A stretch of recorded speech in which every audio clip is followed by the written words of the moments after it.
Islamophobia since 9/11 has grown at a pace where it is alarming. There are 1.3 billion Muslims in this world. There are millions of Muslims living in other countries, European countries, and the US as minorities. Human communities live together. There should be understanding amongst them. But Islamophobia is creating a division. Muslim women wearing hijab, it's become an issue. It's become an issue in some countries. Hijab is some sort of a weapon. A woman can take off her clothes in countries, but she can't put on more clothes. How is this happening? Because of Islamophobia. And how did this Islamophobia start? After 9/11. And why did it start? Because certain Western leaders equated terrorism with Islam. Islamic terrorism. Radical Islam. What is radical Islam? There is only one Islam. And that is the Islam we follow of Prophet Muhammad sallallahu alaihi wasallam. There is no other Islam. Radical Islam, Islamic terrorism, what message did they send to people in the West? And why is there Islamophobia?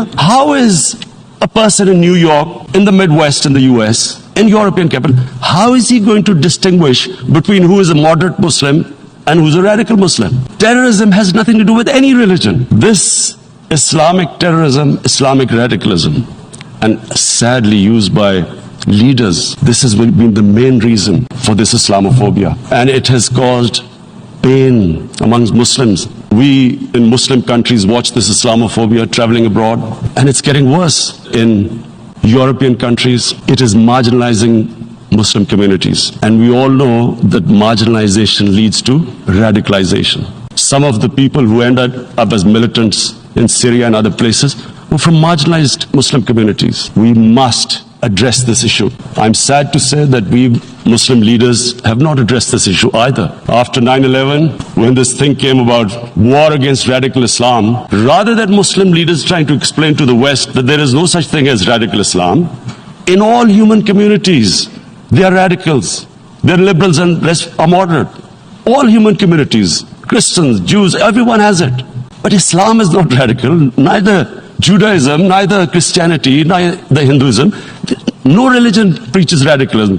The basis of all religion is compassion and justice, which differentiates us from the animal kingdom. But unfortunately, the Muslim leadership was so scared of being called radical Islam that all of them became moderates. In Pakistan, we were in the eye of the storm, and our government coined a phrase called enlightened moderation.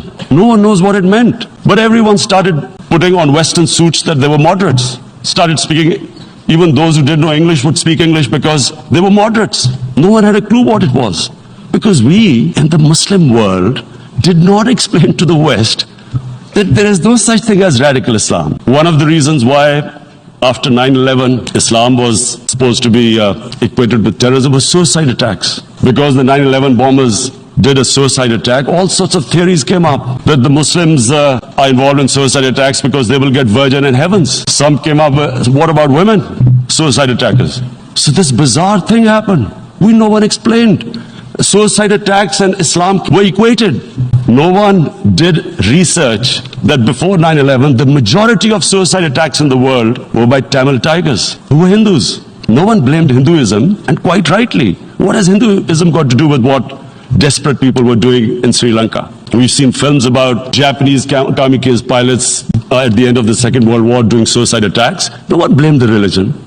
But here we were trying to prove we were moderates and not explaining to the West. But the most important thing I wanted to say here today, in explaining this Islamophobia, Mr. President, and I feel it's very important because I played professional sport in England. I spent a lot of time there, so I know how the Western mind works and how West views religion. So where the misunderstanding about Islam came.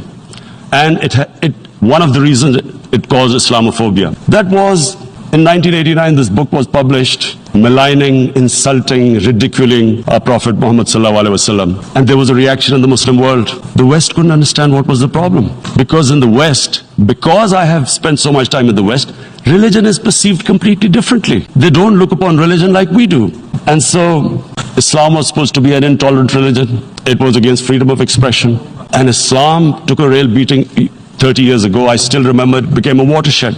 And every 2 or 3 years, someone would malign our Prophet, peace be upon him. There would be a reaction by the Muslims. And again, it was Islam, an intolerant religion. Again, this time, I blame a certain section of the people in the West who deliberately provoked this, knowing the impact it would have. But the majority of the people in the West didn't understand. This is where, again, Muslim leadership let the Muslims down. We should have explained to them what our Prophet, peace be upon him, means to us. So in 1 minute, I'll try and explain what he means to us. Our Prophet was the witness to the divine book, the Holy Quran. The Holy Quran is the book of guidance for Muslims, and the Prophet's life was living the Quran. He was an example of what the Quran guided us to be. So he is the ideal we all try to get to. The Prophet created the state of Medina, the first state in Islam. That state was the basis of a Muslim civilization which became the predominant civilization for the next 700 years. And what was that state? I hear such strange things about Islam, that it is against women, it's against minorities. The first state of Islam in Medina, the first time a welfare state was set up, the state announced that all human beings are children of Adam, hence equal, whatever the color of their skin. Prophet announced that, and slavery, the whole system depended on slavery as it did for many years in the Western societies. The Prophet said that one of the greatest deeds is to free a slave. Because the society depended on slavery, he said, but if you have to, treat them as an equal member of the family. And as a result, something happened in a Muslim world which hasn't happened in any other civilization. Slave dynasties appeared. Slaves became kings. The Mamluks, slaves who ruled Egypt. In India, there were slave dynasties. And then, with minorities, again, you hear that Islam is supposed to be against minorities. Let me just make this clear. In Islam, the Prophet announced that everyone was free to practice his religion. It was a sacred duty to protect the places of worship of all religions. He announced that every person is equal in front of law, whatever his religion or his color. So, Mr. President, when a Muslim society is unjust to its minorities, it is going against the religion of Islam and our Prophet, peace be upon him. So, it is important to understand this. The Prophet lives in our hearts. When he's ridiculed, when he's insulted, we human beings understand one thing. The pain of the heart is far, far, far more hurtful than physical pain. And that's why the Muslims react. And I always thought that if I ever had the stage, I would try and explain this to the world community, especially to the Western community, because having lived in the Western community, people didn't understand this. When I first went as a teenager to England, there was a comedy film on Jesus Christ. It's unthinkable in Muslim societies. So we need to explain that, look, in a human community, we must be sensitive to what causes pain to other human beings. We have, in the Western society, and quite rightly, the Holocaust is treated with sensitivity because it gives the Jewish community pain. That's all we ask. Do not use freedom of speech to cause us pain by insulting our Holy Prophet. That's all we want.